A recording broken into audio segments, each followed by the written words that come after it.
सुनो। दिव्या कयामत ढाने वाली अंदाज में बोली। सुनाओ ना। मैं तो सुनने के लिए ही बैठा हूँ। तुम्हारी कोयल सी आवाज को कौन नहीं सुनना चाहेगा। मोहन भी दिव्या की आंखों में आंखें डालकर बोला। देखो कैसा मस्त मौसम है, बसंत ऋतु आ गई है। पेड़ पौधों पर नई कोपलें आ गई हैं। सरसों के पीले फूलों की चादर ओढ़कर धरती कैसी दुल्हन की तरह सजी हुई है। पलाश के फूलों की लालिमा लेकर प्रकृति के गाल कैसे लाल हुए जा रहे हैं। पेड़ों के गले में बाहों के हार डालकर बेले संयोग श्रृंगार रस पीकर कैसी मदमस्त हो रही हैं। कोयल मीठे बोल सुनाकर काम की ज्वाला को और प्रज्वलित कर रही है। ऐसी उद्दीप्त करने वाले मौसम में हम इस सड़ी सी मुंबई में क्या कर रहे हैं। क्यों न हम किसी हिल स्टेशन पर चलें। वहाँ बस हम और तुम होंगे और होगा अपना नया हनीमून। दिव्या कातिल अंदाज में बोली। लगता है कोई श्रृंगारिक लेखक की श्रृंगार रस से ओतप्रोत कोई रचना पढ़ ली है इन दिनों में। तभी तो इतना रोमांटिक मूड हो रहा है हमारी हुस्न परी का। या फिर बसंत के मौसम ने काम जवर ला दिया है। वैसे भी यह मौसम मदनोत्सव मनाने का ही है, तो हम भी इस अवसर को हाथ से क्यों जाने दें। चलो एक बार फिर से कहीं घूम आते हैं। रही बात हनीमून की, तो वो तो कब का मन चुका है दिव्या डार्लिंग। मोहन चौंकते हुए बोला। हनीमून कोई एक बार ही हो, ऐसा तो किसी शास्त्र में नहीं लिखा। जब मन करे तब हनीमून मना लो। मेरी फिर से हनीमून मनाने की इच्छा हो रही है। क्यों ना इस बार हनीमून मनाने के लिए हम मनाली चलें। दिव्या मोहन से चिपकते हुए बोली। ओके डार्लिंग, आप कहें और हम ना जाएं। ऐसे तो हालात नहीं। मैं आज ही बुकिंग करा लेता हूँ। आज नहीं, अभी कराओ मेरे सामने। दिव्या उसे बाहों में भरते हुए बोली। ठीक है बाबा, आपके सामने कराता हूँ। मोहन ने अपने ट्रैवलिंग एजेंट को फ़ोन करके 7 दिनों का टूर फिक्स करने के लिए बोल दिया। उसके बाद मोहन जाने लगा तो दिव्या बोली। अपने काम का मेहनताना लिए बिना चले जाओगे क्या। कामुक अंदाज में दिव्या ने कहा। ओह, मैं तो भूल ही गया था। भला अपनी मजदूरी कैसे छोड़ सकता हूँ। मोहन भी अब शरारत पर उतर आया था। भुलक्कड़ कहीं के, तुम तो भूल ही गए थे। वो तो मैं एक भली मालकिन हूँ जो किसी की उधारी नहीं रखती हूँ। शुक्र मनाओ कि तुम्हें इतनी ईमानदार मालकिन मिली है जो याद दिलाकर मेहनताना दे रही है, वरना तो लोग मेहनताना मांगने पर भी नहीं देते हैं।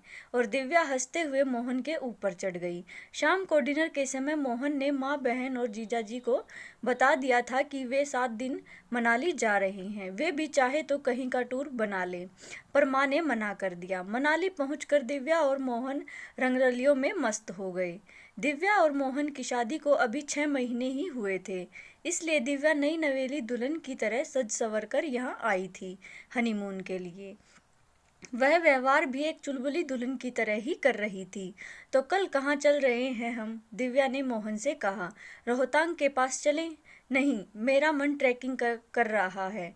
नीचे व्यास नदी बह रही है और हम किसी पहाड़ पर ट्रैकिंग कर रहे हों। क्यों है ना दासू आइडिया। दासू नहीं, खतरनाक कहो, बहुत रिस्की है ये।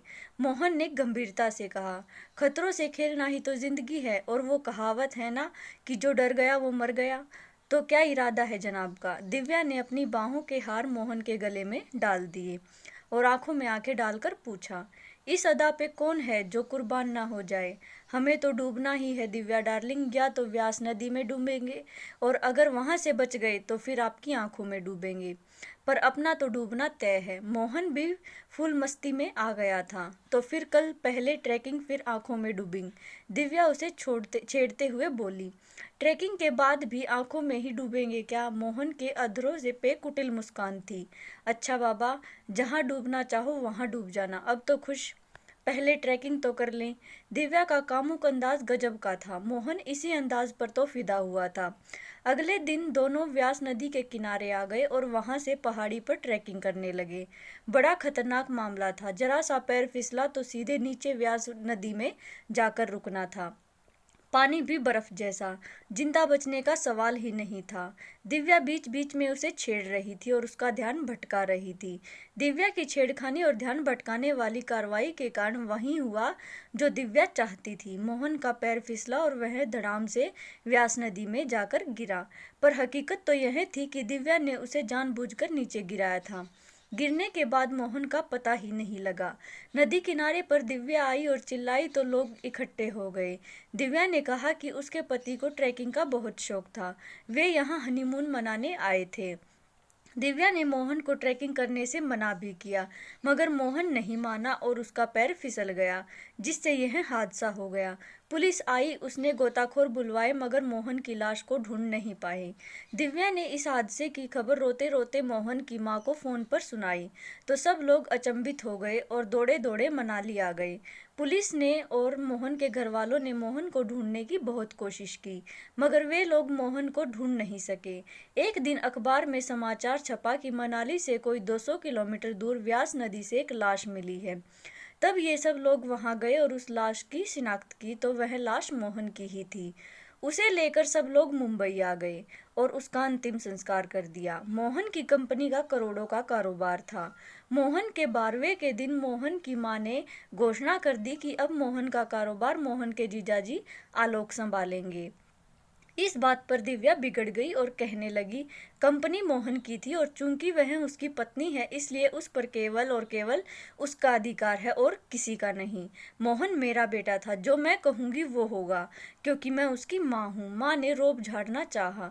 दिव्या दौड़कर कागजात ले आई। यह मोहन की वसीयत थी, जिसमें मेरी संपत्ति और कंपनी मोहन की मृत्यु के बाद दिव्या को देने की बात लिखी थी। इस वसीयत को देखकर तीनों, मोहन की मां लक्ष्मी, मोहन की बहन सुषमा और सुषमा के पति आलोक, सतबद्ध रह गए। अब वे तीनों दिव्या की कृपा पर जिंदा रह सकते थे। उस समय कंपनी का सबसे विश्वस्त मैनेजर रितेश आ गया। रितेश एक युवा मैनेजर था जो बहुत हैंडसम था। दिव्या ने रितेश से कहा, वसीयत के अनुसार मैं अब कंपनी की मालकिन हूँ। अगर मेरे अंडर में रहकर तुम काम करना चाहो तो करो, वरना दफा हो जाओ यहाँ से। रितेश ने दिव्या के अंडर में काम करना स्वीकार कर लिया। दिव्या कंपनी जाने लगी। रितेश उसे कंपनी का काम सिखाने लगा। रितेश अभी तक कुंवारा ही था तो दिव्या को भी एक काम मिल गया। वह उसे प्यार करना सिखाने लगी। थोड़े ही दिन में दिव्या कंपनी के काम में और रितेश प्यार करने में पारंगत हो गई। एक दिन दिव्या ने रितेश को अपने चैम्बर में बुलाकर उसके गले में बाहों का हार डालकर पूछा, मिस्टर मैनेजर, क्या तुम अपनी कंपनी की मालकिन के पति बनना स्वीकार करोगे? दिव्या ने रितेश की आंखों में डूबकर कहा, अगर ऐसा हुआ तो यह मेरा सौभाग्य होगा मैम। रितेश ने नतमस्तक होकर कहा, मैम नहीं, दिव्या कहिए। दिव्या ने उसका हाथ अपनी कमर में डाल लिया। हाँ दिव्या, मैं तुमसे शादी करने को तैयार हूँ। रितेश अपने होठ दिव्या के होठों के नजदीक ले आया। ठहरो अभी, पहले मेरे अतीत को तो जान लो रितेश। दिव्या सती सावित्री बनते हुए बोली, मुझे अतीत जानकर क्या करना है दिव्या, मैं भविष्य में विश्वास करता हूँ, न कि अतीत में। और रितेश दिव्या के गले लग गया। जैसी तुम्हारी मर्जी, फिर ना कहना कि मुझे अपना अतीत बताया क्यों नहीं। दिव्या रितेश में समाते हुए बोली, नेवर, मैं कभी शिकायत नहीं करूँगा दिव्या। रितेश का धीरज अब जवाब दे गया था। थोड़ी देर के बाद जब दोनों नॉर्मल हुए तो दिव्या ने अपने वकील से शादी के कागजात तैयार करने को कह दिया। वकील ने आधे घंटे में कागजात तैयार कर लिए और उन दोनों को डीएम ऑफिस बुलवा लिया। 2 गवाह पहले ही वहां पर तैयार थे। इस तरह उन दोनों का विवाह हो गया। रितेश दिव्या का चौथा पति बन गया। दिव्या रितेश को लेकर जब घर पहुंची तो मोहन की माँ, बहन और जीजाजी रितेश को देखकर चौंके। दिव्या और रितेश के गले में वरमाला डली हुई थी। ये सब क्या है और ये कौन है? माँ चिल्लाई। चिल्लाओ मत, ज्यादा जोर से चिल्लाने से गला खराब हो जाता है। ये रितेश है, मेरा पति। आज से ये यहीं इसी घर में रहेंगे। जिस किसी को कोई प्रॉब्लम है वो घर छोड़कर जा सकता है। अब और कोई सवाल जवाब नहीं चाहिए मुझे। समझ गए ना सब लोग? दिव्या के कहने का अंदाज ऐसा था कि कोई कुछ नहीं बोला और सब लोग अपने अपने कमरों में चले गए। दिव्या ने वहीं लिविंग रूम में रितेश को किस करना शुरू कर दिया। रितेश दिव्या का यह व्यवहार देखकर आश्चर्यचकित था। एक डिक्टेटर औरत को उसने कभी देखा नहीं था। आज पहली बार ऐसी किसी औरत से पाला पड़ा था उसका। दिव्या के पास रूप, ग्लैमर, धन दौलत सब कुछ था। उसे और क्या चाहिए?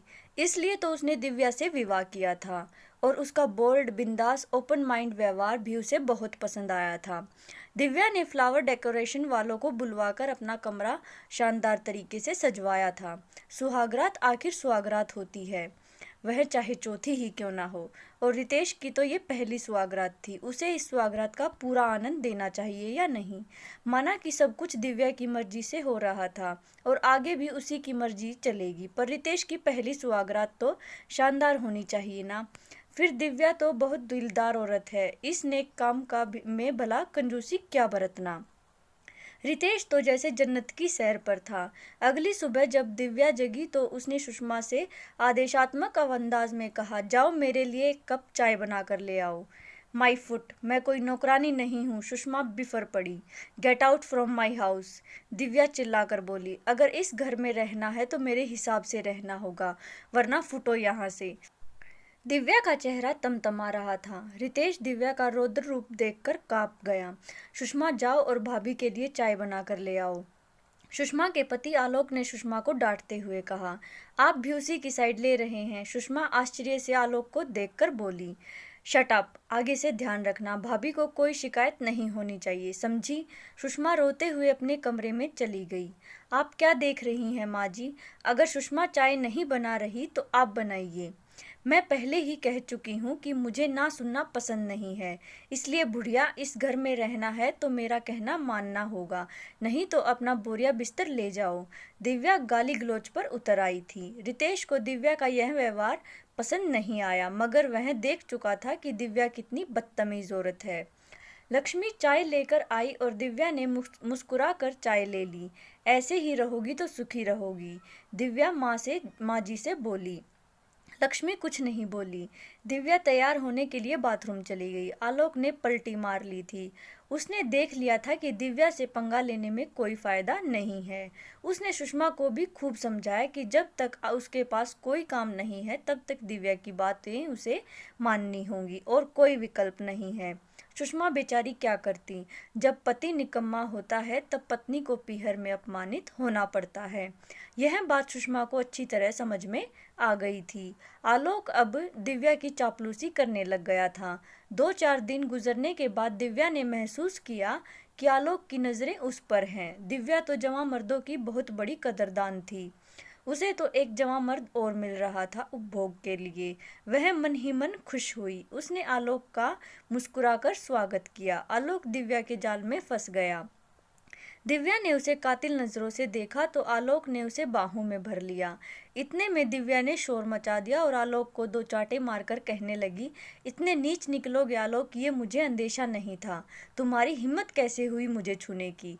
मुझे क्या समझा था आपने? मैं कोई बाजारू औरत हूँ क्या, जो मुझे पीछे से पकड़ लिया था? दिव्या चंडी बनी हुई थी। इतने में लक्ष्मी, सुषमा और रितेश वहां आ गए। रितेश ने भी 2 थप्पड़ आलोक को मारते हुए कहा, नीच आदमी, तेरी हिम्मत कैसे हुई मेरी पत्नी पर हाथ डालने की? आलोक हक्का बक्का होकर रह गया था। उसने लाख सफाई दी कि दावत इसी ने दी थी, मगर उसकी बात कौन माने। दिव्या ने उसे लात मारकर घर से निकाल दिया। आलोक अपने दोस्त के खाली मकान में चला गया। दिव्या को तो नए नए मर्द पसंद थे, इसलिए वह एक दिन आलोक के घर पहुंच गई। आलोक उसे अपने घर देखकर चौंका और बोला, ईश्वर ने भी आज मुझे ये क्या दिन दिखाया है। हुस्न खुद चलकर इस गरीब के घर पे आया है। दिव्या बोली, हुस्न खुद मर्जी का मालिक है, उसे जो छेड़े तो सजा है। उस दिन हलवा गर्म था, आज ठंडा है तो खाने में मज़ा है। आलोक, पर दावत तो आपने ही दी थी और आपने ही शोर मचा दिया। गरम हलवा हमारे मुंह में भरकर पूरा मुंह ही जला दिया। दिव्या, दावत केवल चखने की थी, पर आप तो खाना खाने बैठ गए। हमने जब थोड़ा त्रिया चरित्र दिखाया तो जनाब हमसे ऐठ गए, पर कोई बात नहीं, आज मैंने खुद को परोस दिया है। आओ मुझे जी भर कर खाओ। आलोक इतना मूर्ख नहीं था, वह दूध का जला हुआ था, इसलिए वह अब छाछ भी फूक फूक कर पीना चाहता था। उसने मोबाइल वीडियो मोड पर चालू करके एक एंगल पर रख दिया और पलंग पर लेट गया। बाकी का काम दिव्या ने कर दिया। जब वीडियो बन गई तो उसे दिव्या के मोबाइल पर भेज दिया और कहने लगा, उस दिन तुमने मुझे सबके सामने जलील किया था ना, अब मेरी बारी है तुम्हें जलील करने की। बोलो क्या कहती हो? या तो मेरे साथ शादी कर लो और मुझे हर चीज़ में आधा हिस्सा दे दो, फिर जिसके साथ चाहे गुलछर्रे उड़ाना, या फिर जलील होने के लिए तैयार हो जाओ। आलोक की बात सुनकर दिव्या जोर से हंस पड़ी। तुम मेरे बारे में जानते ही क्या हो आलोक? मैं वो नागिन हूँ जो अपनों को पहले डसती हूँ। मैंने अपने तीनों पतियों को खुद मारा, अब तेरी बारी है। दिव्या हिंसक होकर बोली। दिव्या का यह रूप देखकर आलोक चौंक गया। उसे दिव्या इतनी भयानक नहीं लग रही थी जितनी वह खुद को बता रही थी। वह हकलाकर बोला, तुम मुझे डराना चाहती हो, लेकिन मैं डरूंगा नहीं। ऐसे कितने हथकंडे देखे हैं मैंने, समझी। दिव्या अट्ठास करके हंसी। अभी तूने देखा ही क्या है साले, तू मुझे जानता ही कितना है। अगर तू जानना ही चाहता है तो सुन। मेरा पहला पति रोहन था। मैं उसे बहुत प्यार करती थी, मगर एक दिन एक दुर्घटना में वह अपंग हो गया। उसके कमर से नीचे का हिस्सा बेकार हो गया था। अब वह मेरे क्या किसी भी औरत के काम का नहीं बचा था। मैं सारी उम्र कैसे ढोती उसे। इसलिए एक दिन मैं उसे व्हील चेयर पर बैठाकर अपनी बिल्डिंग की 11वीं मंजिल की छत पर ले गई और उसकी व्हील चेयर के पीछे से धक्का दे दिया। वह सीधा जमीन पर गिरा और मर गया। मैंने इसे रोहन द्वारा अवसाद में आत्महत्या करना बता दिया और कहानी खत्म।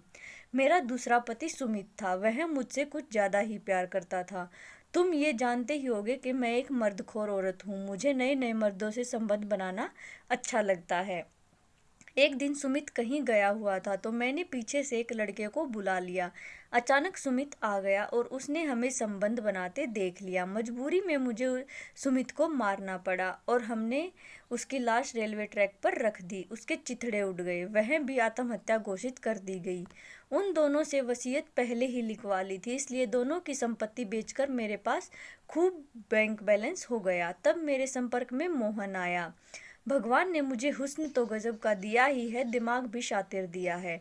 यह एक रेयर कॉम्बिनेशन है जो हसीन औरतों में कम ही देखने को मिलता है। मोहन एक अरबपति आदमी था। उसे मैंने आसानी से फंसा लिया और सारी संपत्ति वसीयत में अपना नाम लिखवा ली थी। मैं मोहन को मारना नहीं चाहती थी, मगर मोहन ने मुझसे ज़्यादा अपनी माँ, बहन और आपको तरजीह देने की कोशिश की। बस उसकी यही बात मुझे नागवार लगी और नतीजा आपको पता ही है। उसे मनाली में ले जाकर ट्रैकिंग करते वक्त धक्का देकर व्यास नदी में गिराकर मार दिया था। सब लोग देखते रह गए और यह हत्या एक दुर्घटना करार दे दी गई।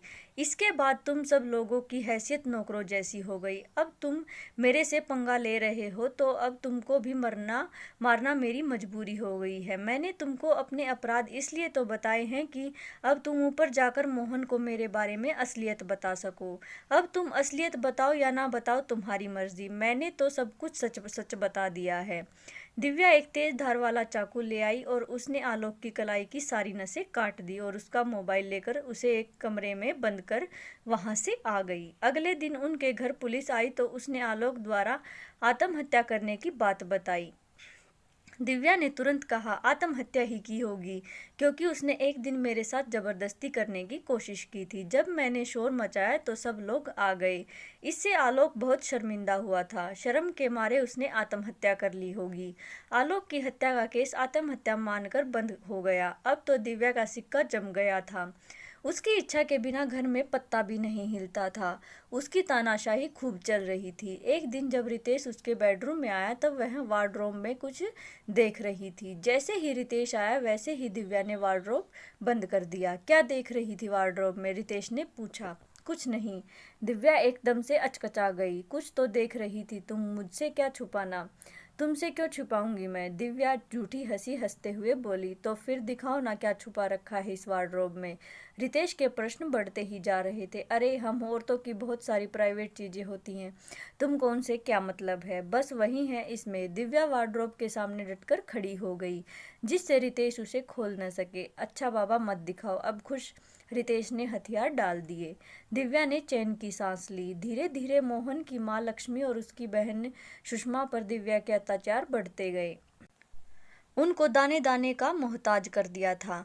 लक्ष्मी की दवाइयों के पैसे देने से उसने इनकार कर दिया था दिव्या ने।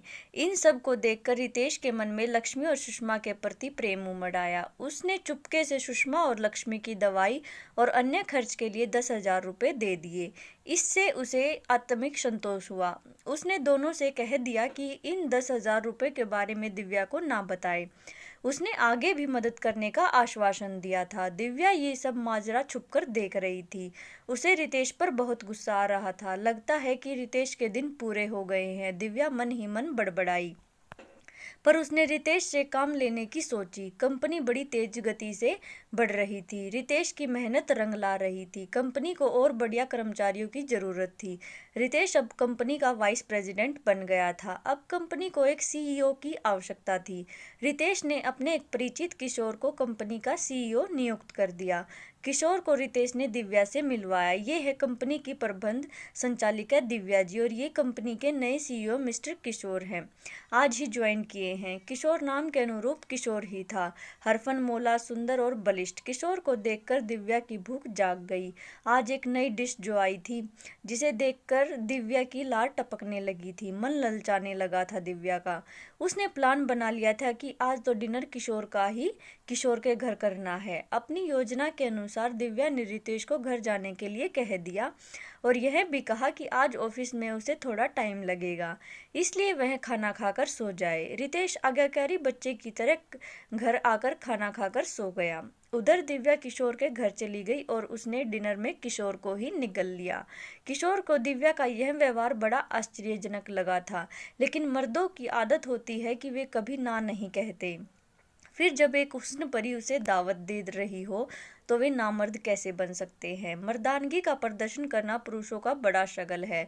औरतें अपनी खूबसूरती और मर्द अपनी मर्दानगी दिखाने को हरदम लालायित रहते हैं। किशोर की मर्दानगी दिव्या को भा गई। वह रितेश से पीछा छुड़ाना भी चाहती थी, इसलिए उसने किशोर से कहा, मेरे साथ शादी करना चाहोगे? रोज ऐसे ही मजे कराऊंगी तुम्हें। दिव्या ने बाईं आंख मारकर कहा, पर आप तो शादीशुदा हैं, फिर अपनी शादी कैसे होगी? तुम इतना मत सोचो, तुम ये बताओ कि मेरे साथ शादी करोगे या नहीं, या मेरा सौभाग्य होगा मैम। किशोर ने उसे गोद में उठा लिया। मैम नहीं, दिव्या कहो। दिव्या ने अपने अधर किशोर के अधरों से सटा दिए।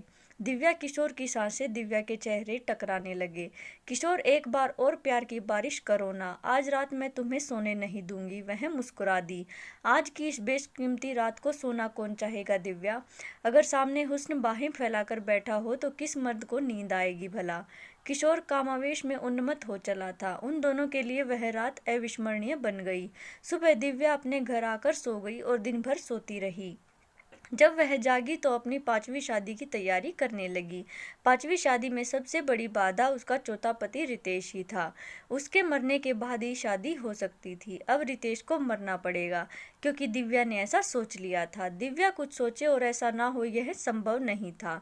दिव्या योजना बनाने लगी। सुषमा सुषमा, दिव्या जोर से चिल्लाई। क्या है भाभी?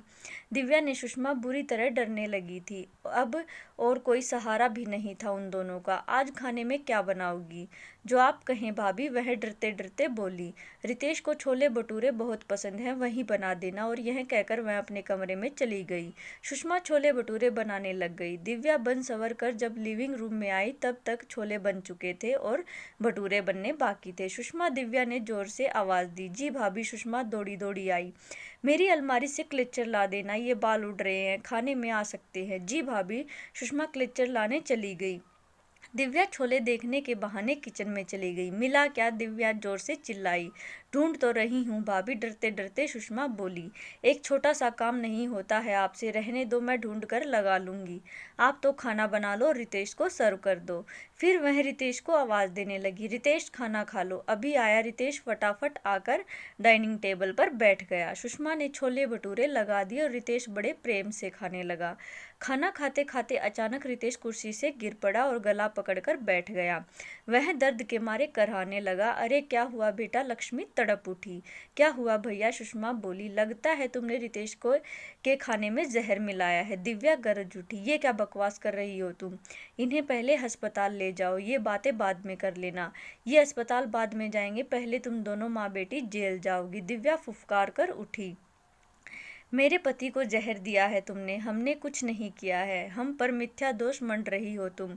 एक दिन तुम्हारा अंत बहुत बुरा हो गया दिव्या, लक्ष्मी बोली। इतने में दिव्या ने पुलिस को फोन मिला दिया। सर, मेरे पति को मेरी सास और ननद ने जहर देकर मार डाला है सर, प्लीज आप जल्दी आइए। दिव्या भयभीत आवाज में बोली। थोड़ी देर में पुलिस आ गई। रितेश जमीन पर पड़ा था। देखिए सर, मेरे पति को मार डाला इन दोनों डायनों ने, आप इन्हें गिरफ्तार कर लो सर। दिव्या बदहवास होकर चिल्लाने लगी। खाना किसने बनाया? पुलिस इंस्पेक्टर ने पूछा। सुषमा ने, दिव्या बोली। सर्व किसने किया? सुषमा ने। और किसने? दिव्या बोली। अरेस्ट हर, इंस्पेक्टर ने सिपाहियों को आदेश दे दिया। इतने में एक आवाज आई, रुक जाओ अभी। वह आवाज किशोर की थी। सब लोग चौंक पड़े। इंस्पेक्टर, पहले यह वीडियो देख लो, फिर कोई गिरफ्तारी करना, किशोर बोला। इंस्पेक्टर ने वह वीडियो देखा तो वह सन्न रह गया था। वीडियो में दिव्या छोलों में जहर मिला रही थी। इतने में रितेश उठ खड़ा हुआ। हाँ इंस्पेक्टर साहब, जहर दिव्या ने मिलाया था। इससे मुझे भनक लग गई थी, इसलिए मैंने छोलों से भटूरे खाए ही नहीं थे, बस जहर की एक्टिंग करने लगा। दरअसल किशोर ने मुझे पहले ही चेता दिया था कि मेरी जान को खतरा है, इसलिए मैंने किशोर को घर ही बुला लिया था और छुपकर दिव्या पर निगाह रखने को कह दिया। किशोर ने दिव्या को जहर मिलाते हुए देख लिया और उसका वीडियो भी बना लिया। आप इसकी वार्डरोब में देखें इंस्पेक्टर साहब, वहाँ इसने कुछ छिपा रखा है। इंस्पेक्टर ने जब वार्डरोब की तलाशी ली तो उसमें 4 पुरुषों की फोटो मिली। 2 को तो सब लोग जानते थे, एक मोहन और दूसरा रितेश की फोटो थी। मगर बाकी दोनों फोटो के बारे में जब दिव्या से पूछा तो उसने बताया, ये मेरा पहला पति रोहन है, इसे छत पर से धक्का देकर मार दिया था मैंने। यह दूसरा पति सुमित है, जिसे रेलवे ट्रैक पर फेंक दिया था। तीसरा मोहन है, जिसे व्यास नदी में डुबो दिया था। और चौथा रितेश है, जिसे आज जहर खाकर मरना था, मगर बच गया साला। दिव्या के स्वर में नफरत ही नफरत थी। पुलिस दिव्या को ले गई। रितेश को माँ ने ढेरों आशीर्वाद दिए कि उसकी चालाकी के कारण निर्दोष सुषमा सजा पाने से बच गई और एक कातिल हसीना धर ली गई। चौथे पति ने एक षड्यंत्रकारी पत्नी का बांडा फोड़कर रख दिया। ऐसी ही और स्टोरीज के लिए प्लीज़ वीडियो को लाइक, शेयर एंड चैनल को सब्सक्राइब जरूर करें। Thanks for watching.